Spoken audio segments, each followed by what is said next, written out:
Let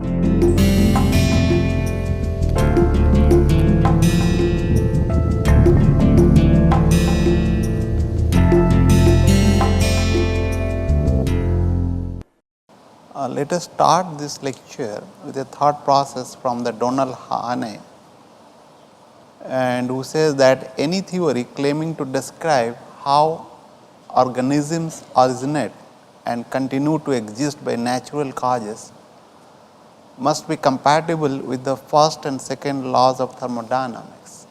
So, if you look at it, it really has given a very great dimension of the first and second law of thermodynamics, and which we are discussing particularly for control mass system. In the last lecture, we have taken isobaric process, that is the constant volume process, and isobaric process, that is constant pressure process, and seen that how you can apply the first law of thermodynamics for both reversible and irreversible processes. And in last lecture also we defined two terms, which is basically the specific heat at constant volume and specific heat at constant pressure, and those are basically properties of the substance. And one can also look at, although historically people have defined the specific volume at constant specific heat at constant volume as the change in internal energy, right, per unit change in temperature, and of course per unit mass of substance.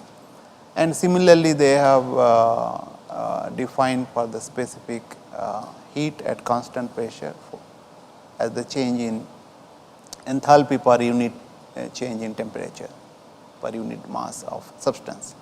But if you look at it, is basically instead of specific heat, people could have term it as a specific energy.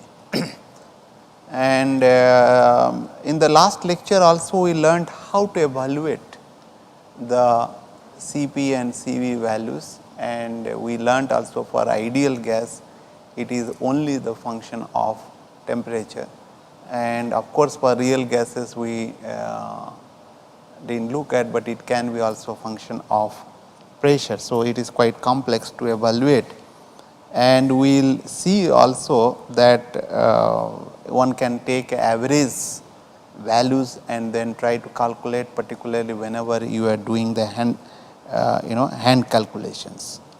But today we will also a little bit dwell upon how we can use accurate values of the CPs and also compute and do the accurate calculations.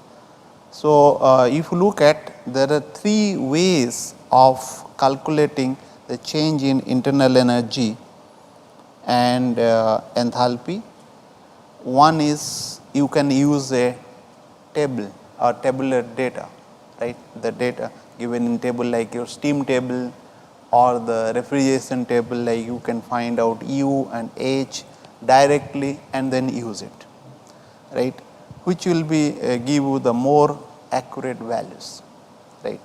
So, if you look at, one can find out, like particularly let us say internal energy, I can find out internal energy from the table, steam table, or internal energy from the again steam table at a particular temperature or a pressure kind of thing. Of course, keep in mind that in some book this internal energy for the steam and the refrigeration given, but in our book what we are following, it is not given, it is the enthalpy what is given. So, for that one has to find out enthalpy, like and then from use enthalpy data, of course one can find out internal energy, that one can do. There is another way of doing, like Cv and Cp, either Cv or Cp can be related to a temperature, right, and then you can have a polynomials, as I told, a third order polynomials. For example, if I say Cp, I can write down A plus B T plus C T square plus D T Q, right. So, if you look at, if I get this coefficient, and this can be like coefficients A, B, C and D. So, these are coefficients or the constants, right. And if I know these things, I can evaluate, integrate the equation very easily, right. And keep in mind, this I have written I, this I can be for like any other spaces like O2, it can be S2, it can be S2O. See, for different species or different substance or gases, it will be different. This A, B, C and D will be different. Okay. So, I can have a table, or I can feed this data and then integrate it and get a very accurate, and particularly when you are using computer to compute your values, right, then one can manage, but hand calculation, it is quite difficult, it will be time consuming. And there is another way which we will be doing, right, that is that you take some average values, and keep in mind that the change is not much, the temperature is variation is not much, and then you take average values and calculate, right. And what we will be doing, we will be most of the time we will be using this, that is you use a steam table or a refrigeration table or any other kind of things data value. And we will be using also what you call average values kind of things. These average values we will be taking and using that. We will be using this and this most of the times. Of course, these average values you will have to sacrifice the accuracy, but it will be good enough when you are doing some engineering calculation. You need not to worry too much about the accuracy hand calculation you are roughly doing. And sometimes we may learn how to handle this using a polynomials fit kind of things. People are having some experimental data people have generated, and then they have used a polynomial fit, or from the statistical like thermodynamics one can find one can find out the properties. So, as I told, this is the how we will be handling the gases, right, which are properties for these gases. But let us look at now the internal energy and enthalpy and specific heat of solid and liquids, because if you look at these, solids and liquids are incompressible in nature, and therefore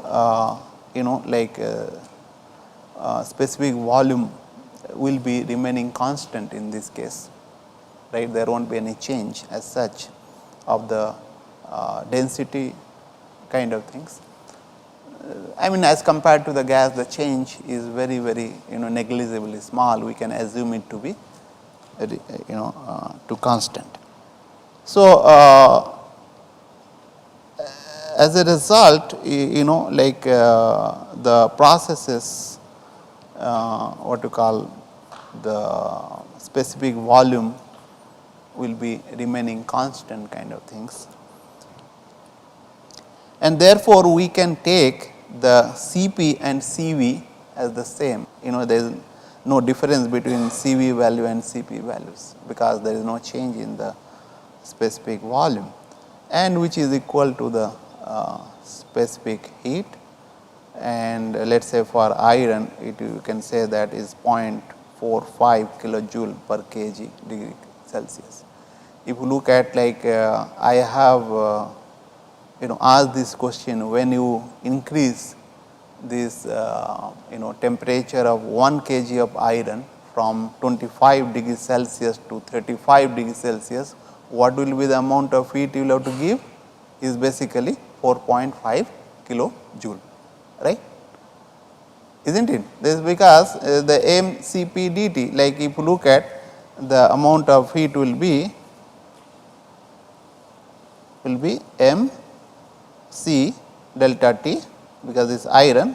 So, this is 1 into 0.05 4.5 into the change in temperature is, it is going from to 35 degrees Celsius, right. So, it is 10 degrees Celsius. So, it is 4.5 kilojoule. But if I do this water, 1 kg of water, and I am changing the temperature water 1 kg of water from 25 to 35 degrees Celsius, it will be around something 4.41.8 kilojoule kind of thing, isn't it, because your Cp value is 4.18, right. So, it will be 41, it is something 9 times that of the iron. That means the heat capacity of the water is higher, right, than the iron. So, now let us look at another process is isothermal process, where the temperature will be remaining constant.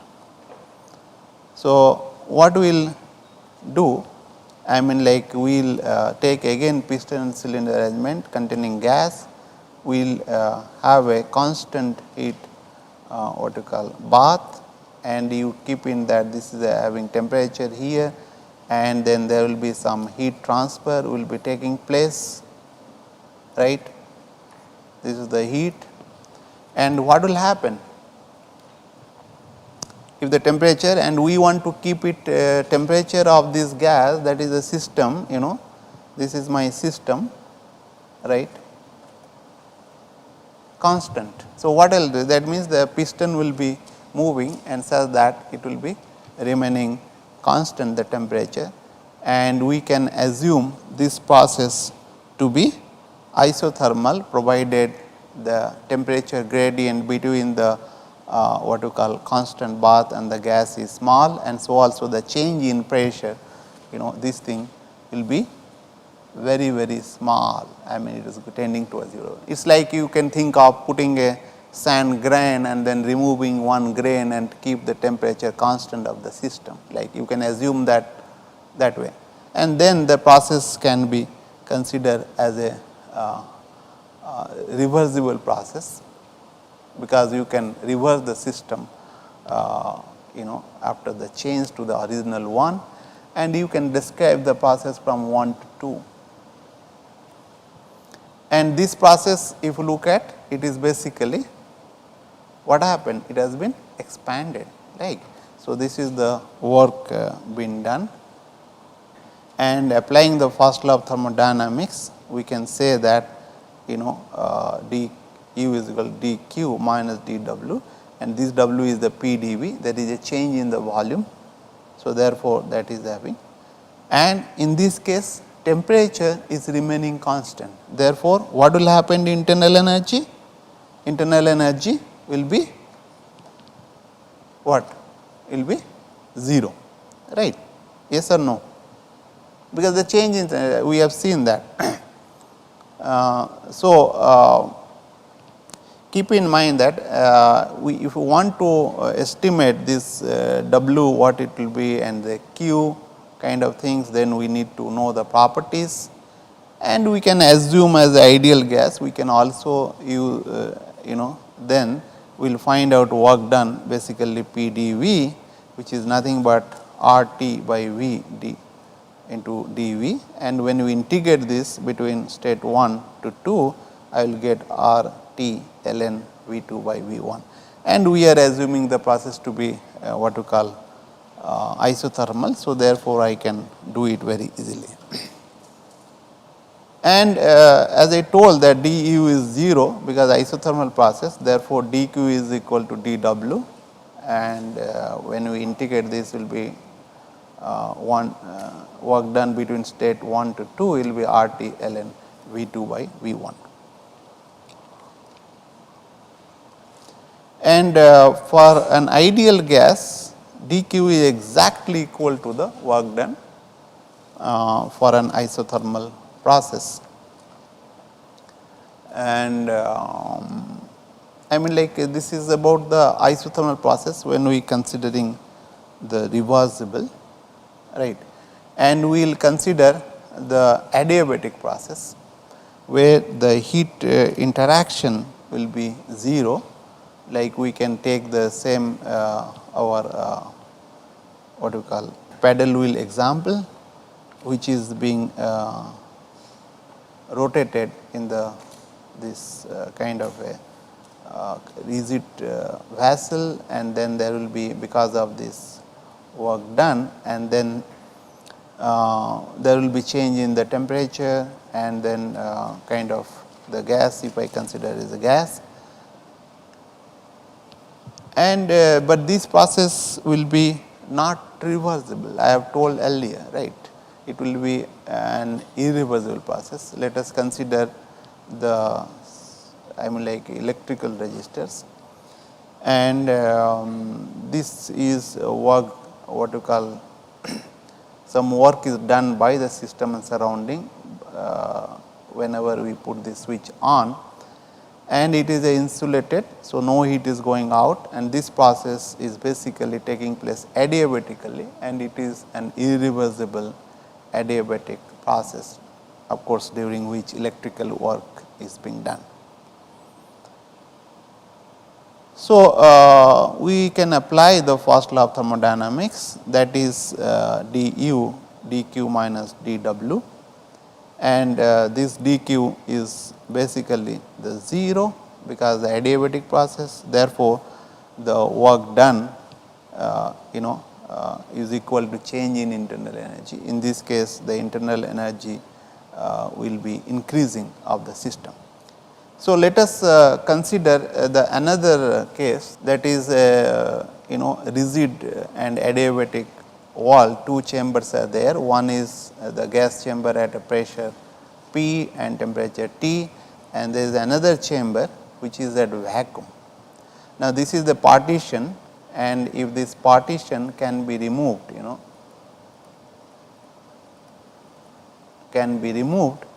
then what will happen? This gas will be expanded, right, and this is a insulated one, that means no heat is going out, right, that is 0, and it is rigid one, and what will happen to the work done in this case? What will happen to work done? Work done also will be 0, because there is no PDV work, and right. And however, the pressure will be reduced, right, and we can apply the first law of thermodynamics. In this case, what you call the work done is 0, and the heat, because adiabatic process, that is also 0. So, therefore, there will not be any change in internal energy. Internal energy will be remaining constant, right. Let us consider another case where the gas is at pressure P A and temperature T A, and in another chamber, like other chamber, gas B is at pressure P B and T B, and keep in mind that let us assume that like P A is greater than P B, okay, or it can be other way around, P B is greater than P A, but let us say that pressure P A is greater than P B, and it is separated by a partition. I can remove this partition, right. If I remove this partition, what will happen? That gas will be expanded from high pressure. This is, let us say, high pressure, right, high pressure, right, and this is low pressure P B. Then what will happen? Some work is being done, right, because all the time this is giving a resistance, so that work is being done. And in this case, as I mentioned already, the adiabatic wall, that means the heat transfer across the system boundary is 0. So, therefore, if we apply the first law of thermodynamics, this case the change in internal energy will be there, which is nothing but the work done kind of things, because get the gas. So, this is also an irreversible, both this example what we have considered is basically irreversible process, right, and you can apply the first law of thermodynamics and then can do that. So, let us look at not only the adiabatic process, but also the reversible process, what we call it as a isentropic. And there will not be any heat transfer across the system boundary, and it is reversible. We will consider again our what we call piston cylinder assembly, and then which containing gas as pressure P and T, and it is insulated. So, therefore, no heat being transferred, and this what you call, if you the atmospheric pressure or the pressure which is acting on the piston is reduced little bit, I mean by the small amount, then the piston will move upward, and then there is no heat transfer. So, it will be expanded, the gas is expanded because the pressure here, the system is higher than the its surrounding. And if we will apply the first law of thermodynamics, that is dU is equal to minus dW, because if you look at dQ in this case is 0, right, and the work done is nothing but your PdV. So, therefore, dU is equal to minus PdV. And keep in mind that system does the work on its surrounding at the expense of its own internal energy, right. And equation 1, if I want to find out, I want to integrate, then I should know the relationship between P and V, right. But this is a generalized, it can be applied for anything, but if I consider the ideal gas, it will be very easy to relate this pressure and P and V by that P V is equal to R T, and we can integrate this equation 1. So, if I can do that, this work done also will be basically what we have seen, this work done is equal to change in internal energy, right, and that is CV T1 minus T2. We have already seen that in that. And if I take the ideal gas, where U is a function of, for ideal gas, U is a function of temperature only, right. Therefore, I have taken, and for an ideal gas we know that H is equal to U plus PV, and that is equal to U plus RT. And if I integrate this like from the definition of the Cp values, dou H by dou T by P, I can use this expression over here and then find out dou U by dou T at a constant volume plus equal to the RT. I can this thing, and this is basically nothing but your what you call Cv, right. So, I can write down Cp is equal to Cb plus R. This will be using very often. If I know the Cv value for an ideal gas, I can very easily calculate the Cp and vice versa. So, if you look at gamma, gamma is basically ratio of Cp by Cv, and we already know that Cp is equal to Cb plus R, then I can find out basically is equal to 1 plus R by Cv, and then that is nothing but Cb is equal to R by gamma minus 1, and once we know that from this definition, I can find out Cp is equal to gamma R divided by gamma minus 1. So, if you look at, if I know this gamma, and generally for the gamma for air is 1.4, right, and of course, this gamma will be different for different kind of constituents depending upon whether it is a monomolecular or a dimolecular or polyatomic diatomic or monoatomic or polyatomic substance, right. So, then what we will do, we can integrate this, we can evaluate this work done between station 1 to 2, state 1 to 2 is as PdV, and we can put this is which is equal to the CV T1 minus T2. Okay. So, if you look at this work done, we can in place of the CV I can take that R by gamma minus 1, and if I look at this R T1 is nothing but your P1 V1 from the ideal gas law, and R T2 is nothing but P2 V2, and therefore, the work done will be is for an isentropic process will be equal to P1 V1 minus P2 V2 divided by gamma minus 1.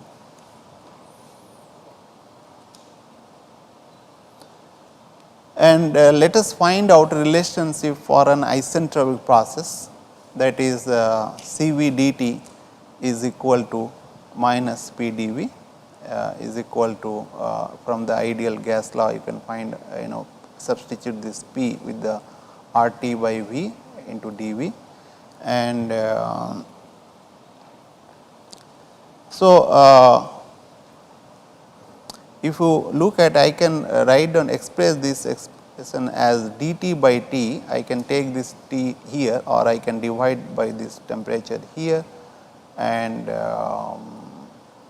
also CV here, and this side CV and T. So, this will cancel it out, and then you will get RCV and then dV by d2. If you can integrate between state 1 to 2, and you will get that very easily, and these are you can take it out, it is not changing with respect to volume. So, therefore, we know that CV is equal to R divided by gamma minus 1. So, R by CV is nothing but gamma minus 1, and we can do that, and we can what you call integrate this expression as 1 to 2.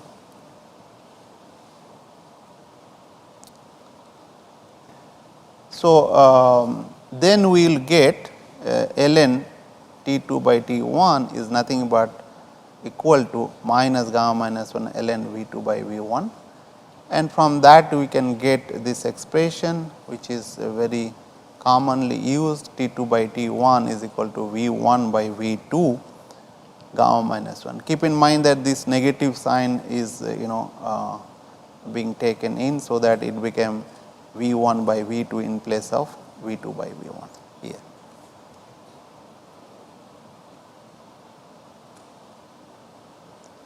So, now what we will do, we have got a relationship for the isentropic relationship between the what you call temperature and specific volume.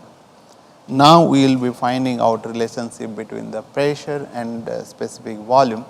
For that, we will consider the ideal gas law again. PV is equal to RT, and that is equal to T2 by T1 is equal to P2 V2 divided by P1 V1. We can write down from that. And if you substitute these values here, like from this we know, and then values between what you call P2 by this one, and then because we have already derived that relationship, right, and we will say P2 by P1 in terms of that, and you will get V1 by V2 gamma minus 1. And because if you look at, I can find out this thing in terms of T2 by T1, I can put in terms of V2 by V1 power to this gamma minus 1. So, then we can evaluate is very easily that P2 by P1 is equal to V1 by V2 power to the gamma minus 1 into V1 by V2, and then that is nothing but your V1 divided by V2 power to the gamma, and that is equal to the PV2 gamma is equal to P1 V1 power to the gamma is equal to PV power to the gamma constant. So, this if you look at, this is the relationship what we keep in mind. So, that is easy, and you can also find out other relationships between that. So, let us look at the polytropic processes, right, and where it will be basically the various processes what we have seen, like your isobaric process, isochoric process, isothermal process, and what you call like adiabatic or isentropic process. It can be together, one can think of visualizing, and this polytropic process which you will learn later on is basically very important because you do not know really in actual system what will be happening. If you could know that, then one can use it. So, in practice there are several reversible processes in which heat is transferred across the boundary, right, and such process can be described by relation d ln p plus n d ln v kind of things. And if we integrate this above equation, we will get a relationship like basically p v n is equal to constant. We can get that, which is you can say that p 1 v 1 is power to the n is equal to p 2 v 2 power to the n, and n is the your coefficient, like your specific ratio. This is the polytropic coefficient kind of thing, n.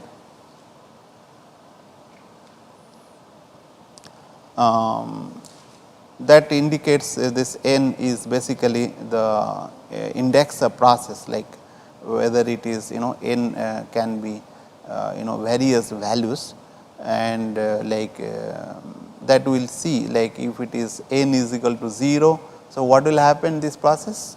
If n is equal to 0, this will be which process? You can see if it is 0, v power to the 0, what will happen? This one, anything power to the 0, what? This is basically isobaric process, right. So, the specific work done for such reversible process can be given as in the similar way, like what we have derived for what you call isentropic process. Work done 1 2 is equal to p 1 v 1 minus p 2 v 2 divided by n minus 1. In case of what you call the isentropic process, like in place of n, gamma is being used, that is all, right.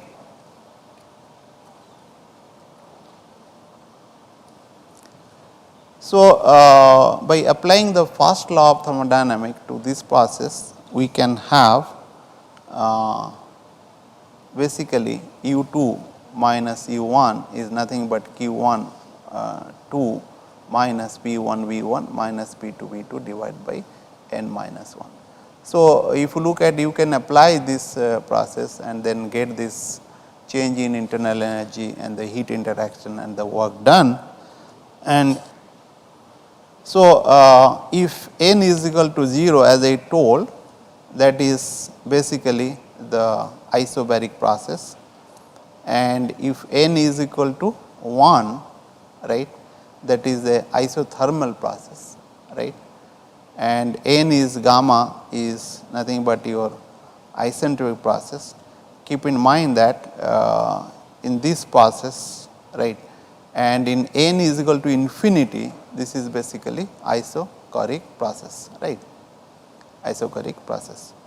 And this portion, if you look at, it is basically expansion processes, because the change in the volume is increasing. Suppose you are at here and then you are moving toward that, then this will be what you call expansion process, and when you are in this quadrant is basically the compression process, because the volume is basically what you call, you can go from like a higher volume to the lower volume. So, if the process is this way, therefore, that process is compression process.